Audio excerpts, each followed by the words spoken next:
Rinkum ji tey lan moo ci lan nga ci taamu. ñaar lañ ci tàmm moo di lii Vox Populi xëy ci xëtam gu njëkk mu ñëwal li nga xamante ni moo di wàllum xëy mi ak rapport bi nga xam ne génne na ci atum 2020 bi tamu la dekk maanaam adduwaat ci li nga xamante ni moo di statistiques yi ñuy jot a teg te statistiques yooyu di dafay dellu si waat ci maanaam xëy ñi nga xamante ni ñoo di ndaw ñi wala ñu bare bari ci askanu Sénégal dafa mel ni daal résultat yi la mu jot a wone lim ba dafa yekku ci li nga xamante ni tolluwaay bu am solo la waaye tam ñëwal li nga xam ne moo di wàllum étude yi maanaam wàllum njàng mi nga xam ne léeg-léeg dinañ koy daal di amal ndax tey bu ñu xoolee rapport bi nga xamante ni moo jot a génn dafa jël tolluwaay boo xam ne bu jéggi dayo la ndax ci comme ni nga ko fësalee ci chiffres yi ni boo xoolee bu baax a baax maanaam 2813 li nga xamante ni moo di ay plainte yoo xam ne pour chômage la ak technique yi ñu jotoon rek maanaam teg te nee nañ daal bu ñu xoolee bu baax a baax amul benn résultat boo xamante ni jur na ko te lépp mu ngi dara tukkee ci ginnaaw bi fi mbas mi jotee yegg si donc ñu bëree bëri dañ leen mettre woon sous chômage technique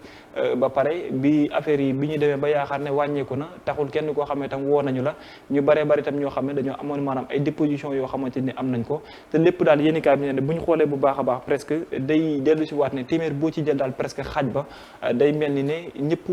la ñuy amoon la ñuy yoroon maanaam satisfaction jotu ci juddu loolu nag da ci bokk leneen loo xamante ni mu day école yoo xam ne amoon na tamit maanaam école yoo xam ne day indiwaat wàllum jàngale wala wàllum formation yoo xam ne amoon na comme ni nga ko gisee nii lu toll ci 233 établissements yoo xam ne nii yëpp dañ leen a daal di rek maanaam daal di tëj waaye comme ni nga ko gisee ñi nga xam ne tam ci askan ñu bëree bëri lañ ci lim ñenn ñi nga xamante ni ñu nekkoon sous recrutement la daanaka junne boo xamante ni teg lu toll daanaka juróom-benn téeméer ak juróom-benn fukk ak ñaar ñoo xamante ni ñoom tam ñàkk nañ li nga xam ne moo di seen ab xëy lii yëpp bu ñu ko boolee bu baax a baax muy taxawaleen bi nga xamante ni moo war a mën a bokk ci li indi benn changement wala benn apport ci doxalinu réew kon tey jii lan moo war a mën a nekk apport wala li nga xamante ni daanaka moo di solution tukkee ci wàllum xëy mi ak mbas mi nga xam ne moo di Covid 19 autant plus même tey ci Le Soleil yéenekaay gis nañ état bu Sénégal moo dala fësal ne bëgg-bëgg bi moo di continuer ba 2000 emplois ñu dal ko fësal comme ni nga ko gisee noonu waaye nag li ni mel boo moytuwulee dina nekk loo xam ne luy taggatémbale wala sax nag mënul indi ab solution boo xamante ni bu mucc ayib lay doon tukkee ci wàllum xëy mi ndaxte kat nag bu fekkee troisième vague moo ngay annoncé wu yëpp de dellu si waat ci le Vox Populi dala xëyee rek moo di xëy mi nga xam ne taggatémbe na te tamit formation bañ ko fañ ko war a amalee lépp mu ngi jëm ci jafeñ-jafeñ dañ li nga xam ne nag tegu na ci mooy balaa ngay recruter lu bees faaw nga rek la nga fa jot a génne te dafa mel ni situation réew mi noonu lay demee léegi bari na ñoo xamante ni dañoo mettroon ay nit chômage technique mais bi jëlaat jotee dafa mel ni ñooñu dañ leen a beddi di wutiwaat ñeneen ñu bees. waaw xam nga réew moom bu doxul day feeñ fépp. ba pare dafa ci am patron yoo xamante ni dañ ne woon seew ngir wàññi seeni employé ndax mënatul woon dem entreprise bi doxatul woon. ñu ci bari nag bi ñu demee ba Covid bi ñëw nag ñu def ko lay wàññi. waaw bu ñu wàññee nag mënuñoo jëlaat parce que situation bi moo metti ci ñoom beneen bi tamit mooy. Sénégal moom jafe-jafe liggéey moom du fi gaaw jóg parce que dañuy taamu lu ñuy def ak lu dul def lu seen askan nangoog lu seen askan nanguwul ak lu seen xeet nangu ak waa koñ bi bu ñu rombee di ko def ak gel bi ñu nopp si koñ bi bu leen gisee ndax dina leen wekk wala du leen wekk yooyu yëpp ay problème la yoo xam ne problème ñun daal noonu la ñu cultivé woo xaw ma yar la xaw ma lu mu doon mais daal taamu liggéey bokk na ci li nga xam ne moo tax suñu réew mi liggéey fi moom dana jafe lool nit nag mënul liggéey lu mu bëggul waaye nag bu fi sësee wax dëgg yàlla am liggéey moo gën taamu liggéey daal am liggéey moo gën taamu liggéey bu fekkee mën naa ne beneen bi nag mooy liggéey yi nga xam ne souvent wala opportunité yi nga xam ne parce que ñoom dëkkal nañ suñu nopp yi loolu nañ ñu wax te nangu nañ ko tamit mooy que du ñoom ñooy joxe liggéey mais ay opportunité ak ay possibilité la ñuy teg pour sénégalais bu nekk mën a am liggéey donc opportunité yeeg possibilités yi ñoom saa yi ñu ko tegee bu ñu gëstoo seeni militants ñoo cay nekk donc ay brèche la yoo xam ne dañ koy tijji pour seen bopp ñoom wala pour ku leen lebaloon électorat ñu war ko koo fay ci ay nitam ak nangam donc moo tax entreprise yi nga xam ne yi ñuy woowee entreprise yoo xam ne réew mi moo ko moom public waaw entreprise publique waaw mooy public yi nga xam ne réew mi moo ko moom donc public bi yëpp gisu ci seen bopp parce que foofu moom ñu bëree bëri li ñuy jiiñ tuuma lenn kese la mooy ko falu wotataale say mbokk dugal moom daal day mel ni appajaas rek bu tëdd jotee ku ne daal sa mbokk ngay teg ci loxo rek ceg ci code ngeen ñëw ngeen bokk pajaas bi tëdd bu dul loolu kenn du fa dugg. Aïssata Branlo.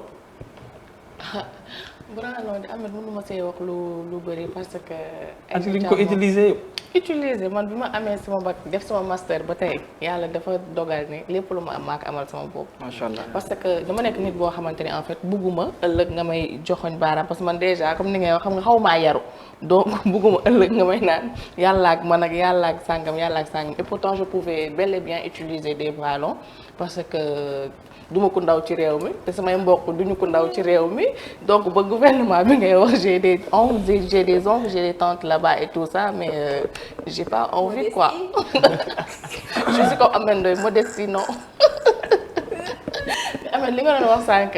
parenthèse c'est vraiment quelque chose boo xamante ne dafa nekk loo xamante ne léegi man mën naa ne mode lañ ko tuddee surtout la nouvelle génération dañ naan ni que du ma liggéey lii su ma liggéey lii dañ may reetaan alors que y a pas de son métier du moment où fin du mois jot yow nga jël sa xaalis moomal ko sa bopp rek c'est quelque chose boo xamante ni waruloo taamu liggéey kenn waxul la nga dem liggéey yoo xamante ni c'est vraiment banal mais non comme li ngay toog tey di ñaan tey ay weccit wala suba nga dugg fee génn fee je me dis que xaalis boobu sax boo ko jëlee nga commercial sa bopp pourquoi pas entreprendre c'est pas forcément c'est que ñun dañoo am benn esprit boo xamante ni boo xëyul nga liggéey bureau wala nga liggéey feneen donc amul nekkoo di liggéey pourquoi pas nga entreprendre sa bopp boo commencé benn 50 000 benn 100 000 francs sax loolu mën na la indil à ce que nga dem ba nekk benn niveau boo xamante ne yaakaaroo ko woon. merci beaucoup oustaz.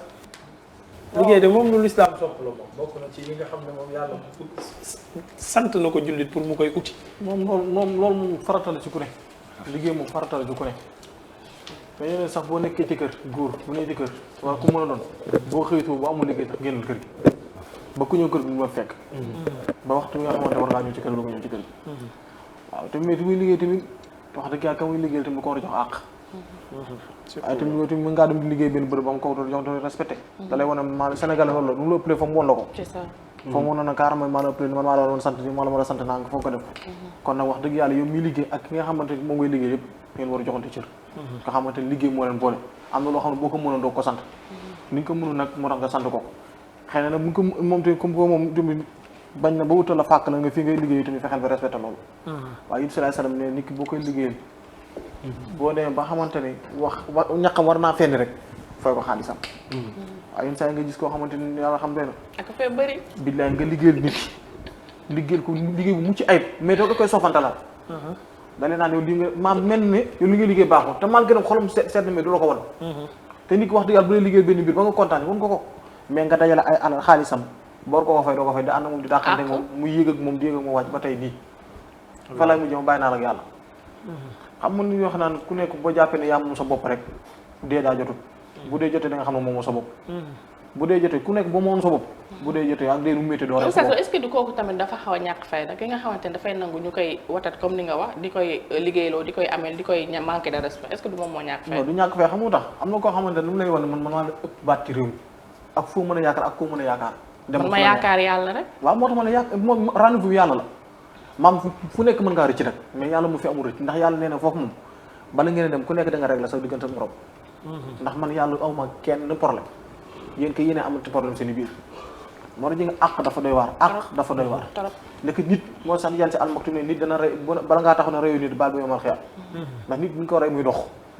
fekk na nga ko def moo koy métti chaque jour mu toog di souffrir fu mu toog ci mbedd bi di toog di xalaat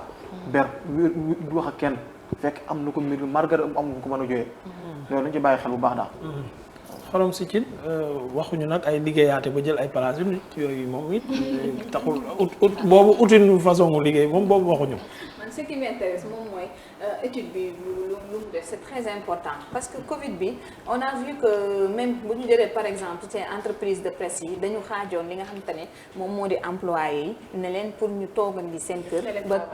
ba mbir mi wàññeeku am na ñoo xam ne sax defuñu télétravail dañu toog carrément ci seen kër te j'en connais des personnes yoo xamante ni ba tey jii lettu wuñ leen firi wuñ leen parce que chômage technique la ñu nekk ba tey jii Covid bi ça va faire bientôt 2 ans yoo xamante ni duggaatuñu seen ay entreprise ñooñu noonu instant bi lan la ñuy dundee sous contrat moo tax ñoom ñu clame yooyu noonu lu ñuy dundee amuñu benn revenu bu leen fay fekk te ils sont injustement ñu teg leen foofu noonu nga xamante ni moom moo di seen kër yi te mënu amaat leneen te ce qui est beaucoup plus patent ci mbir mi moom moo di bu nu la wàññee comme sànq xaw ma kan laa dégg ñu wax ko du yow carrément la ñuy jëlaat il préfère prendre des stagiaires que des professionnels yoo xamante ni ñoom ñoo di ay liggéeykat. pendant ce temps salaire bi ñu lay fay ñu xaaj ko 4. jox ko 4 stagiaires. voilà moo leen di gënal. démarche stagiaire amatul salaire. dañuy use nit yi en fait. moom mooy statut bu yu bëri yoo xamante ni dañu préférer entreprise yi jël ko parce que lan la ñuy joxe comme explication moom moo di Covid bi daf fi jaar. amatuñu ay ressources yoo xamante ni moo mën a tax ñu mën a demal seen bopp même si que l'État avait déboursé de l'argent pour que même mu daal di aider yenn entreprises yi mais li ci gën a tamit doy waar moom moo di aide yi bu ñëwee tam ñoom liggéeykat yi duñ ci gis seen bopp des fois dafay dem féetewu ci carrément ci entreprise yi nga xamante ni ñoom ñoo recevoir aide yi alors que aide yooyu c'était destiné ci personnel bi yëpp parce que entreprise bi la ñu wax malheureusement impact bi nga xamante ni Covid 19 bi def na ko yamul kese ci ñi nga xamante ni ñoom ñoo yore entreprise yi dem na au-delà de ça parce que y a des milliers et des milliers de personnes qui ne travaillent plus xoolal bopp ko ñi nu mu mel ak ay jeunes yoo xamante ni ñu ngi jaay café tu leur demandes tu faisais quoi ñu ne maa ngi woon telle entreprise am naa samay diplôme am naa lii am naa laa te léegi pour ñu recruter c'est un vrai problème. Parce que les entreprises sénégalaises tamit dañoo confronté wu à d'énormes problèmes économiques ñaata yoon la économistes yi génn nga xamante ni ñu ngi wane ay statistiques yoo xamante ni li nga xamante ni budget yi amoon nañ ko wàcc na. Imaginez tey jii bu ñu xoolee ci assemblée nationale ñu ngi wax keroog rek Babacar wax na ko budget bi dañ koo jëlee comme ci benn yóbbu ko ci ñett ñu ngi wax ci 500 milliards yoo xamante ni moom lañu teg donc ñu nekk ci instant boo xamante ni dañu war a relever waat économie bu réew mi mu nekk un long chemin boo xamante ni war nañ ko def et yaakaar naa ne plainte yi dina gën a bëri ak li may gis ci limu contrat yi nga xamante ni jox nañ ko góor ñi mi ngi toll ci 47 234 contre 16 257 pour jigéen ñi mu nekk kon góor ñi ñoom lañ gën a privilégié kon ci contrat yi nga xamante ni ñoom lañ di tegal que les femmes ci entreprise yi donc ak beneen point boo xam ne tam Babacar c'est très important gis nga accident de travail mi ngi am ci biir entreprise yi te kenn du prendre en charge les travailleurs gis nañ ci ñoo xamante ni jëlee nañ fi loxo bu dagg jëlee nañ fi gaañu boo xamante ni tey jii am nañu laago te ba nëga ni sii dañ leen a abandonné da ngay gis mu feebar entreprise bi du ko xool entreprise bi du ko lijjanti du ko defal benn prise en charge boo xamante ni mentionné woon nañ ko ci contrat yi donc man je pense que fi nga xamante ni moom moo di ministère du travail il a du pain sur la planche ak liggéey bu am solo boo xamante ni war na ko def ngir mën a sukkaliwaat ak dooleelaat liggéeykat yi. Bah man je me disais que ni ça valait pas la peine sax que ñoom ñuy génnee ay rapport pour di fësal ne 2020 nangam wala 2020 nangam man je me dis très souvent que ni lii yëpp excuse la rek par rapport ak li nga xamante ni moom mooy étalé wu parce que tey bu ñu xoolee par rapport ak l'inspection du travail bi nga xam ne ak lim bi muy indi 2834 contrôles effectués nee na mu ñëw ci nee nañ lu ñu wax 1410 convocations 560 lettres moom moo am ba pare ñu yokku ci ne 106 mises en demeure moo am ak 578 observations orales loolu yëpp boo ko xoolee mu ngi tëkku presque ci maanaam 14 PV yoo xamante ni moom lañ indi tukkee ci problème yooyu tey day xaw a contradictoire par rapport à la situation du pays quand on parle au moment où ñuy wax ne ni état bu Sénégal tey parce que yàggul dara ñu ngi fi doon dem au niveau de l'extérieur pour dañuy wutiwaat c'est-à-dire des centaines de milliards barki Dembo Ndiaye ñu ñëwaat encore nañu budget bu Sénégal day dal di yéegaat ba ci maanaam 5000 milliards donc encore imaginez dafay mel ni ne mbir mi day xaw a contradictoire bu trop par rapport à la situation du pays au moment où Macky Sall aussi de l'autre côté on dégaine des milliards pour PAP 2A bi pour lancer waat benn relance ci au niveau des entreprises yi ndax man li ma bëgg a xam mooy dafa ñëwal wàllu entreprise publique yi kese wala si au niveau des entreprises privées parce que boo xoolee bu baax a baax tey li nga xam ne sax moo ci am mu ngi ci entreprise privée yi ci lay gën di demee mooy ñi nga xamante ni askanu Sénégal ñu ci bari ñoom la ñu am mise en demeure yi nga xam ne léegi tam muy jot a judd mooy ñoom ñi nga xam ne ay privé la ñuy doon am seen ay entreprise parce que ci la ëppee aussi wax dëgg tamit mooy ay ndaw ñuy jël di leen mettre maanaam télétravail wala chômage technique lañ koy tuddee chômage technique boobu comme ni ñu ko waxee tey beneen recrutement bi nga indiwaat ay ndaw la ñu doon lu ñu leen di duppee mooy ay stagiaire lay nekk stagiaire bu ñëwee am nga atout pour layal ko pourquoi parce que da nga naan carrément Covid bi fi nekk lu bare bari dafa wàcc mënatuñu am benn tolluwaay bi pour di la fay salaire donc moom mu ñëw très bien donc keneen ki nga xam ne moom yaa ngi ko jëlul mu ngi woon këram day mel ne da nga ko fàtte moom tamit mu ngi taxaw di xaar nga bàyyi ko lu mat 2 ans presque amul presque benn atout bu mu war a mën a taxe naan day clamé parce que Sénégal on connaît très bien la situation du pays étant employé boo fi planté benn chef d'entreprise aussi du mujjee fenn yow yaay perte donc mbir la yoo xam ne ñoom ñoo war a delloo si waat seen xel aussi xool exactement que ni am na paradoxe bu mag a mag boo xam ne am na parce que état bu Sénégal moom day niroog ne def yaa ma neex kese ci lañ nekk tout le temps parce que mënoo fi yokku ay budget boo xamante ni yaa ngi ñëw ay 5000 quelques milliards par 2 ans nga de lalli ko fële génnaat extérieur dem wuti jiwaat ay milliards lépp dal di ñëw lallu ci pencum Sénégal te pencum Sénégal boobu pour nga wutloo coxar bi sax mën ko dugal ci sa biir bi problème la rawatina nag li nga xamante ni moo bokk ci sa wàllum xëy à chaque fois mbir mi di gën di tàggatem bi on nous étale des statistiques yoo xamante ni day tukkee ci wàllum ay nga xam ministère du travail des statistiques année 2020 boo xam ne ñëpp xam nañu nu mu mel te lii xam nga ne bu ñu xoolee bu baax a baax y a pire que ce qui se passe en réalité au niveau du Sénégal parce que chiffres yi koo xool xam ne tamit lu baree bari ci biir des na beneen ponk bi ci gën a am solo mooy bi nga xamante ni mujj nga ko mooy wàllum accident de travail au niveau des entreprises du Sénégal day mel ne tey ñoom seen yoon nekkatu ci da ngay gis koo xamante ni da ngay feebar sax bokk ci entreprise nga feebar sax ñu lay woo wala di la yàkkamte nga indi sax joxalee certificat médical ñi ruumandaan naan dëgg la am wala du dëgg nit ki am fa benn jafe-jafe mooy prendre en charge boppam pourquoi parce que day mel ni fàtte nañ ko pourquoi parce que xëy siitul tant que new ñu di tase yow ci couloir yi seen yoon nekku ci tant que new ñu di la gis presque les gens s'en foutent mais ce sont des choses yoo xam ne lu ñu war a mën a régler la nit ki boo sampee sa entreprise bëgg mu jëm kanam il faut que ngay bàyyi xel personnel bi nga yor xam ne aussi yàlla moo leen boole te ku nekk day ñëw ngir wut ci wërsëg bu dul moom doo am te bu dul moom aussi bu dul yow aussi du am de APS gis nañ démb si ñu ngi génn ki nga xamante ni moom moo di kon Abdou Koña moom mu ngi doon wax sax ci jafe-jafe yi nga xamante ni moom la ñuy dund foofu imagine APS nga xamante ni moom la foofu la ñëpp di ressourcé woo mu di agence de presse sénégalaise tey jii jafe-jafe yu ñu doon dund ñu naan saafara nañ ko mi ngi ñëw di ko weddi alors que société nationale la léegi te mi ngi wax ni budget bi ñu doon fonctionner ba tey moom la ñuy fonctionner foofu amatuñu li nga xamante ni moom la ñuy yoree travailleurs yi dañuy obligé wu di séparer wu ak ñu bëri léegi ñooñu noonu naka nañuy mujjee alors que loolu mi ngi tënku ci chef de l'État wala nguur gi ñoom seen entreprise ñoom ñoo yor employé ba pare ñu seetaan leen ñoom ñoo war di def seen ay investigation au niveau des entreprises publiques yi ñuy yor da ciy baax peut-être état dinay def ay effort mais au niveau des entreprises yi ñu ko jox ñu koy jiite ñoom ñooy nekk di def lu leen neex te loolu day war parfois ñoom ñi indi saytu ko amet beneen ponk bi mën nañu wax ne ab saytu la ci société bu Sénégal ak doxalin bi nga xam ne dina am libération yéeni kaay moo ko xëy ci xëtam bu njëkk mu dala ñëwal jëfin boo xamante ni moom tam kenn mënul naatable na mu toll ci jëfin ci ñaaw xam naa ne oustaz moom laay jox ponk bi tey mu indi li nga xamante ni moo di leeral bi donc ci xëtam bu njëkk ñu xool rek loolu nga xam ne moom libération yéeni kaay dal di xëy comme ni nga ko gisee ni Oustaz yeewul yow déglu kay waaw non instant bi kay mat na mu ngi noonu Ibrahima Touré transforme sa nièce de 10 ans ayant 30 ans en objet sexuel tekk ko ma dégg maanaam Ibrahima Touré fanweeri at la am jël nièce mooy jarbaatam bu jigéen bu am fukki at def ko daal tëddukaay maanaam riñ ko mukaay di ko tëddee waaw kooku bu ma ko jox dañ ko yóbbu ko fële. liggéey lu baax la yóbbu ko tribunal comme que ñoom am na lu ñu ko voté ci assemblée. xam na mais en tant que oustaz da lay laajee. inceste maanaam inceste la def. te waa ji xam nga mbir mi ni muy demee moom xale bi day jël